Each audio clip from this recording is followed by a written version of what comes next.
in association with Hood Communication. You pretty little thing. We still on? This is our time.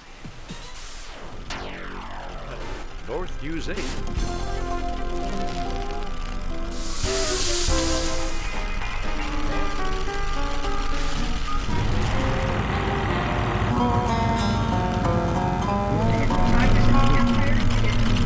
What they wanted to do was follow it too late.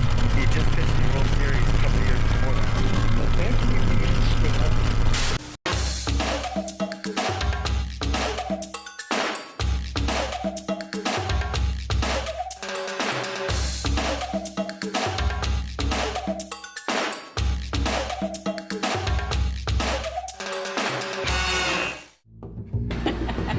Well, us girls, you know how we get. Especially financial planning, it could get really wild and crazy. Well, Gretchen, thank you so much for joining me here today. Oh, you're welcome. I'm excited to be here. Thanks for having me. We're going to talk about financial planning because oftentimes women are terrified about it. They think it's so complicated, but you really actually break it down very simple and easy to understand. And you have this two-bucket planning. Can you explain to me a little bit about that? Sure. Yeah. Generally, I find that women come to me and they say, well, I don't have enough money to have a financial planner and it costs too much. And so neither of those things is true, actually. And when we finally get them in and we sit down and get them talking about what's going on, we look at financial planning in two distinct ways. We have the financial preservation bucket on the one side, which is all about preserving your income. And then on the other side, we have the wealth accumulation bucket, which is about growing your income. And is that the one people usually focus on all the time? Yes. When people think of financial planning, they only think about retirement planning, and it's about how do I make more money and how I invest in the stock market. But if they miss the wealth preservation side, then what happens when life happens? They have no more money. So what do? They go chasing after finding the money in their wealth accumulation bucket, and they take money out of their 401k. And then they have no money left over for the what-if scenarios. So it's really important in financial planning that you have both buckets served. So let's talk about the two different buckets and let's break them down. So let's start with the wealth accumulation. What's in that bucket and what should people think about? Okay, yeah. So most of the time, the most popular thing that people talk about is retirement planning. So that could be, something that their work offers them.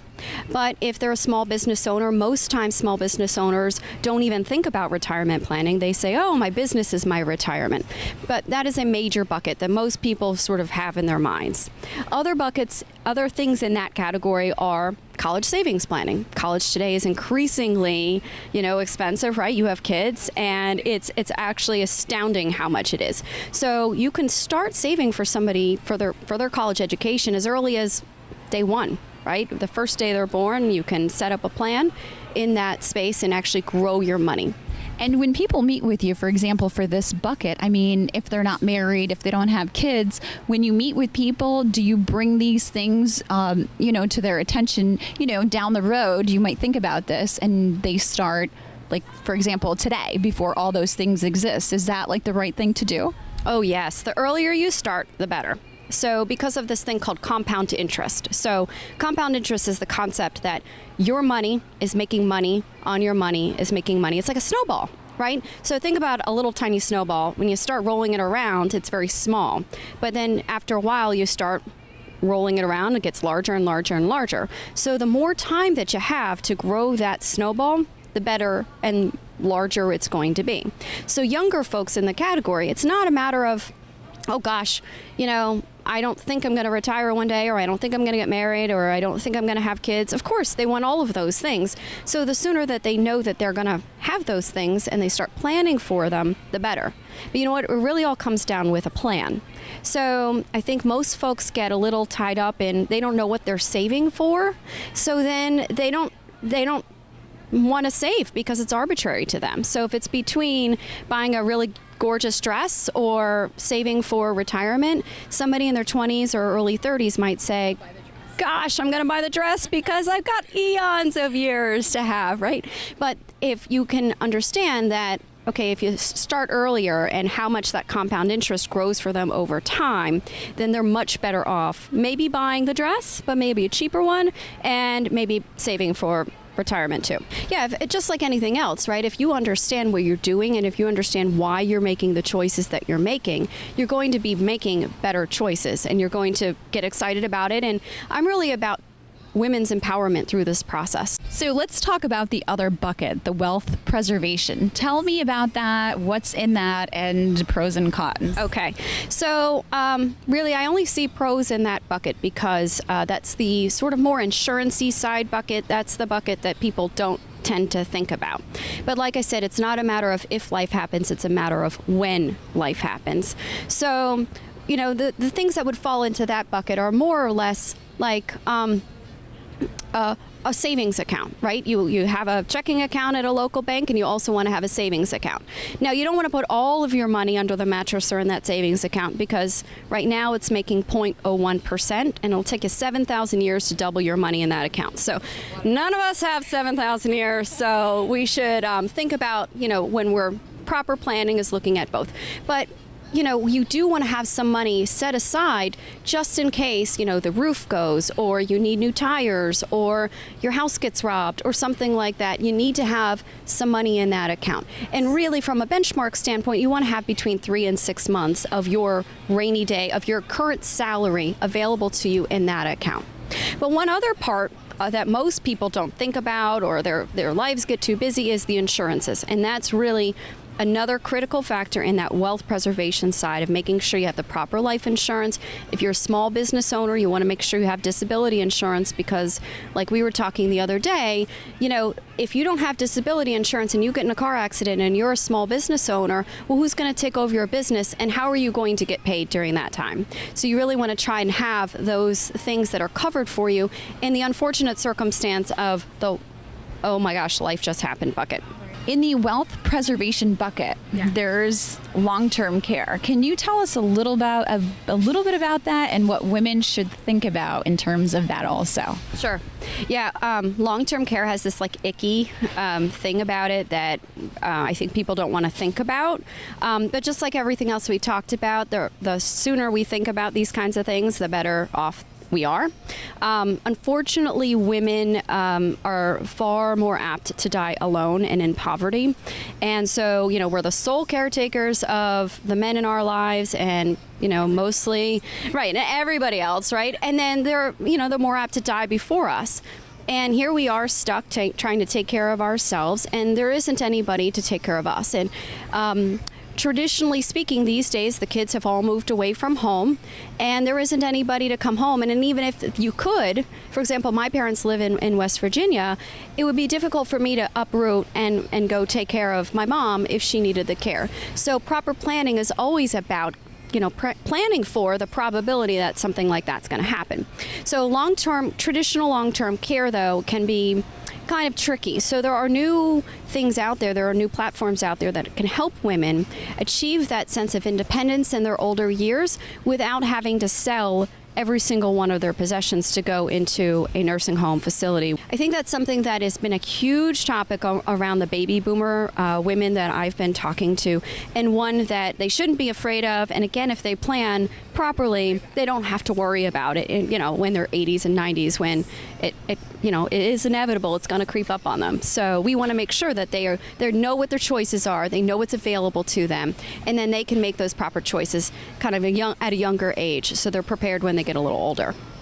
I really can't emphasize enough that women just believe that they just don't have the money to have a financial plan. And my philosophy is really, it doesn't take any money whatsoever. You can have $5 in your wallet and you can just start the plan, because the perfect place is to start wherever you are today, just like they say in yoga. And if you're making that first step, that $5 will become $10, will become $100, will become $1,000.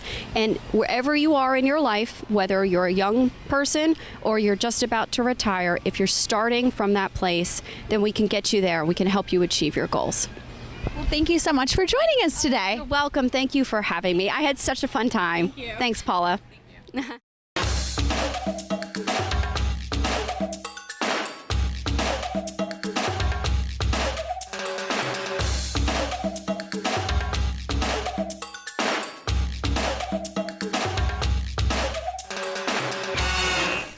So tell me, what is the derivation from the word Porsche? Porsche, it depends on what you're looking for. But Okay. Porsche, for me, is an Austrian family that's their last name, and their lineage goes back to Austria. A lot of times people think that it's, they're German. That whole empire there in that area, of course, they have the same background, but the Porsche family and the Porsche name and the Porsche for the cars, for the Porsche crest, comes from Dr. Ferdinand Porsche, who was the creator of the Porsche sports car. And people say that Porsche is a female word. That's right, they do. It is actually considered, and correct me if I'm wrong, in the English language it is considered a female name. But the derivation of why it is, I don't know, other than just Latin. there we go. Portia. There we go. There you go. See, you're in that. So yeah, I researched, I checked it out. Because a lot of people think that and say Porsche. Porsche. Yes. It's Porsche. Yes. No, it's and I correct people. No, it's Porsche. No, it's not. It's not a female word. It's Porsche. It's a guy's car. What's the right? It's Porsche. Porsche. Yeah, absolutely. You're right. Is it a guy's car? It is an equal opportunity car. It is for both male and female. It's not necessarily a guy's car. Of course, because they're sports cars, there's, that whole testosterone fueling, but the cars are pretty and beautiful. If you look at them, if you're going to look at a car and call it beautiful and pretty, I would associate it more with a woman than I would with a masculine feeling. But at the end of the day, it doesn't matter. Really, our customers are male and female. And that's what the word Porsche, like if you look at the definition, it does say classy, female. Absolutely. Delicate. Yes. And that's basically what the car is, right? Well, I learned something today, which is very nice. But yes, that is what the car is, without a doubt. Guys usually think women are not good drivers. That's right. That is what they think. Is that true? I don't think that that's true. I think some men are bad drivers, to be honest with you. I mean, really at the end of the day. But no, without a doubt, no. Women are equally as good or bad drivers as men, or men are as equally good or bad as women. I did some research, and Yes. it said that Porsche, the past 2 years, have sold more cars to women Yes. because you're changing the models. Instead of the 2 seats, you're adapting it more to family. Absolutely. Do you sell a lot of cars to women here? We do. Absolutely. Without having driven it, I'd say the looks are spot on, fabulous.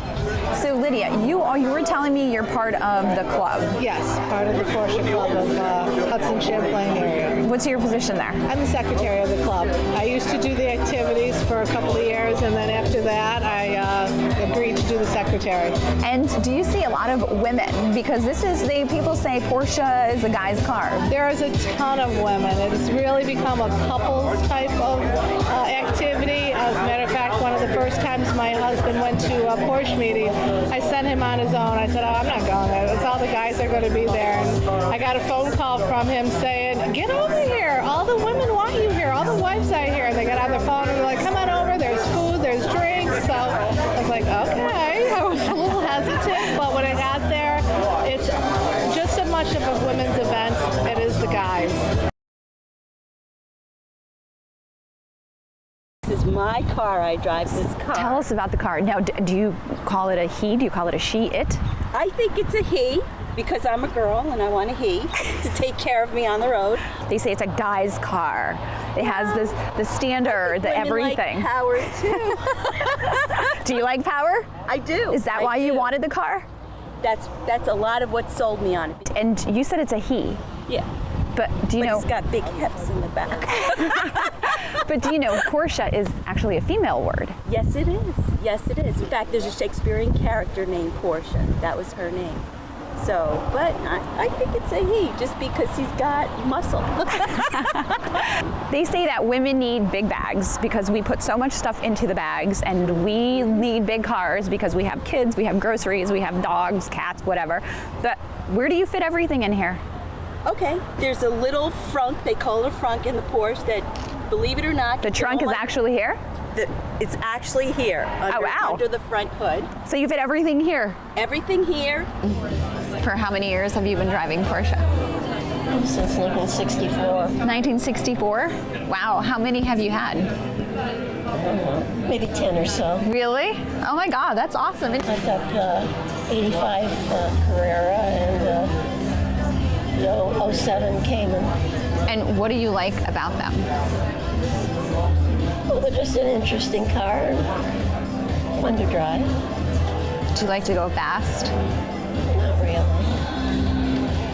I've never had the fastest cars around, but none of them have been boring.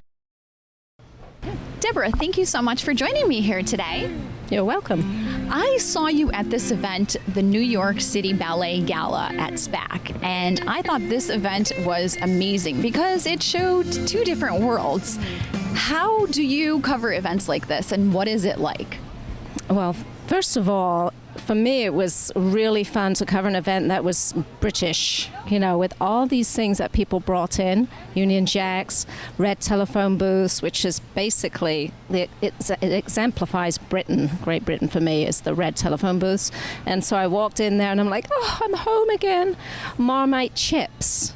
Well, actually, crisps is what they call them in England.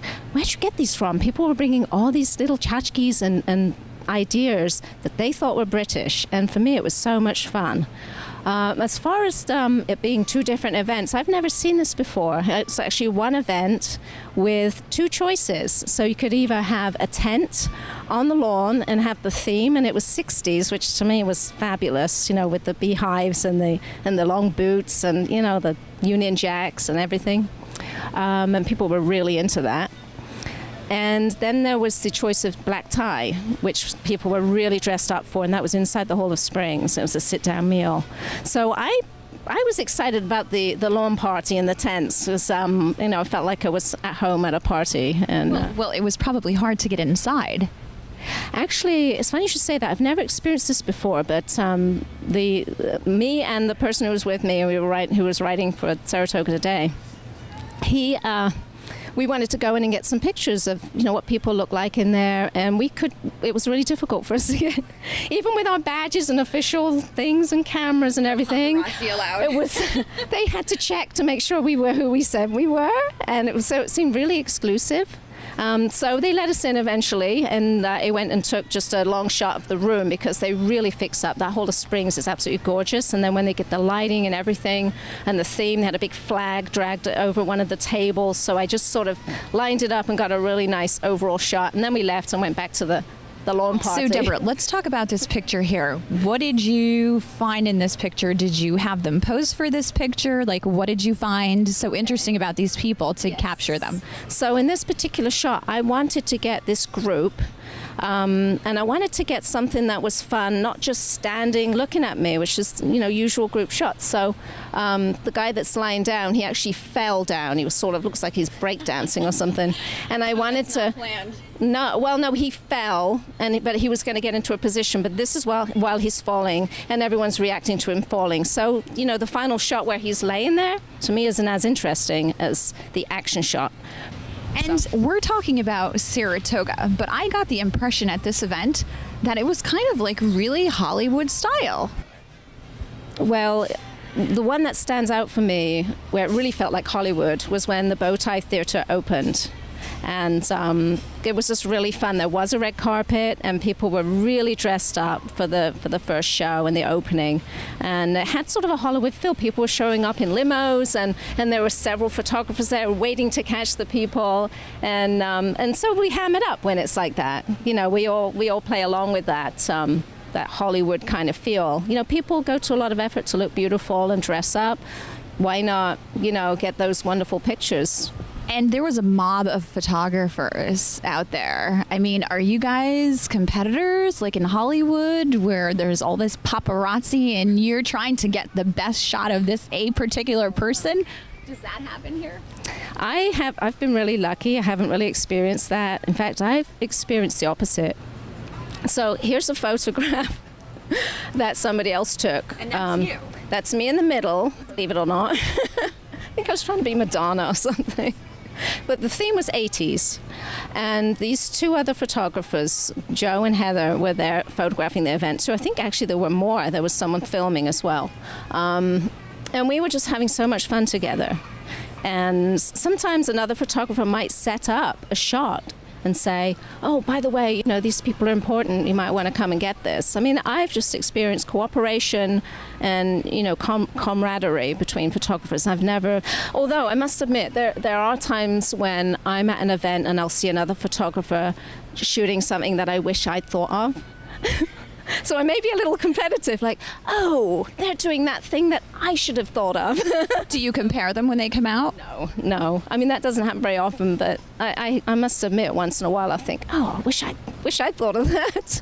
Deborah, you had an exhibit in January here in Saratoga, and the focus was women in nature. Mm-hmm. What inspired you to do that, and what is it really about?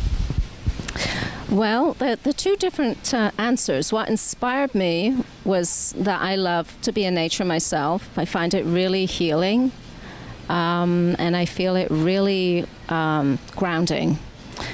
And I found a lot of my friends also were experiencing that. You know, we go for walks in the woods and things all the time to feel better. And so I love doing that myself, and I love photographing women, so I combine the two. And as soon as I really focused on that idea, I found that there were a lot of people who wanted to do that. And now I'm having clients coming to me for so many different reasons. Everyone's different. One of the women, I asked if she wanted to be a woman in nature, and she knew what I meant by that. She said, the idea absolutely terrifies me. And before I could write back, she wrote to me and said, the idea that it terrifies me makes me curious about myself.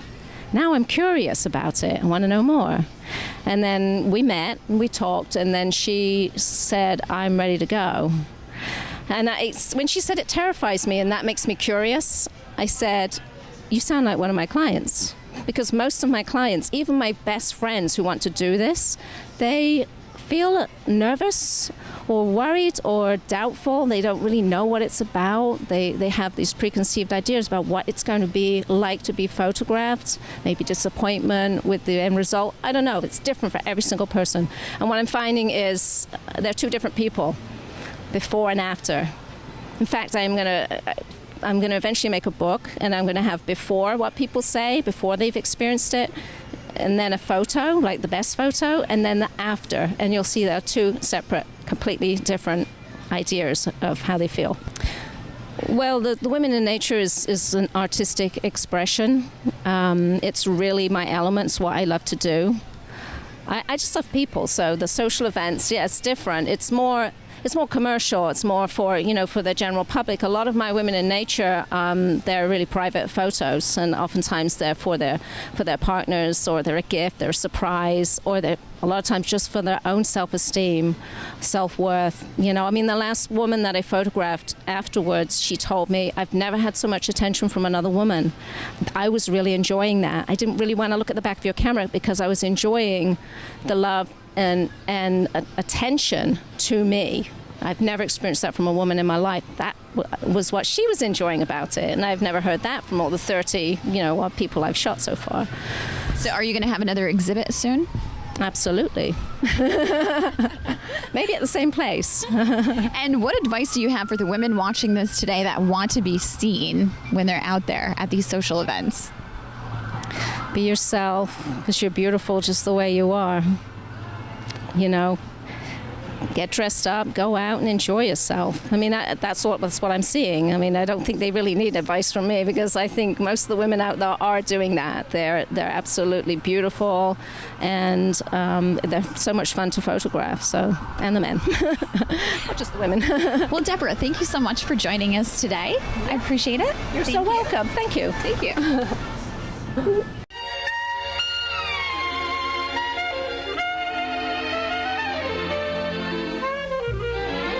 Well, I try to make it every other day, and then the days that I don't go to the gym, which is right around the corner, which makes it very easy. Doesn't take me 5 minutes to get there. Then I have what I call a push-pull machine in the basement, one of these things where you pump with your legs and pull with your arms. So I keep working at it. How much can you lift or puff? Oh, well, no, I'm only doing 10 pounds with the arm weights. 10? Do you know how much I do, Freddie? I do 3. I do think You gotta work at it. you're awesome. 10? Do you really do 10? Yes. Wow. Wow, I'm really out of shape. Oh my God.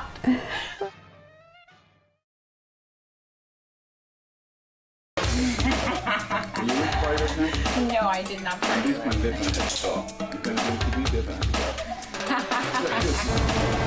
This sounds so corny, but look, came out pretty good. Okay. Good.